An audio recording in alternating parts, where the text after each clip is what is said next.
మరి రేపు జూలైలో మన ముఖ్యమంత్రి గారి ఆయన చేతుల మీదుగా దాదాపుగా 50-60 సంవత్సరాలుగా మనం పోరాడుతున్నటువంటి 3 ప్రాజెక్టులని మనం మంజూరు చేసుకున్నాం. ఒకటి గుంటూరు ఛానల్ ఎక్స్టెన్షన్ 300 కోట్ల రూపాయలు, రెండవది గుంటూరు కెనాల్ మోడర్నైజేషన్ 369 కోట్ల రూపాయలు మంజూరు చేశారు. సో ఈ 2 ప్రాజెక్టులతో పాటు నల్లమడ వాగు దాదాపుగా 465 కోట్ల రూపాయలతో మంజూరు చేయించడం జరిగింది. సో రైతులు కోరినటువంటి 3 ప్రాజెక్టులు కూడా 2 సంవత్సరాలు కూడా నిండకుండానే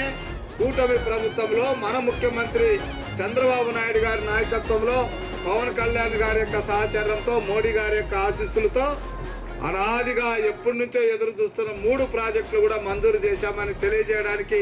మీ అందరికీ, మీరు ఎన్నుకున్నటువంటి ఒక శాసనసభ్యుడిగా నేను ఎంతో ఆనందపడుతూ, మీ అందరి కళ్ళల్లో ఆనందాన్ని చూసే ఒక అవకాశాన్ని భగవంతుడు నాకు ఇచ్చినందుకు నేను తృప్తి పడుతూ, ఇది వచ్చే 2-3 సంవత్సరాల్లో కంప్లీట్ చేసి నెక్స్ట్ ఎలక్షన్ మళ్ళీ మేము ఓట్లు అడిగే టయానికి ఇదో మేము ఈ 3 ప్రాజెక్టులు చేశాం, ఇంకా ఏమైనా ఉంటే చెప్పండి అని చెప్పగలిగే ధైర్యంతో మేము ఓటు అడుగుతాం.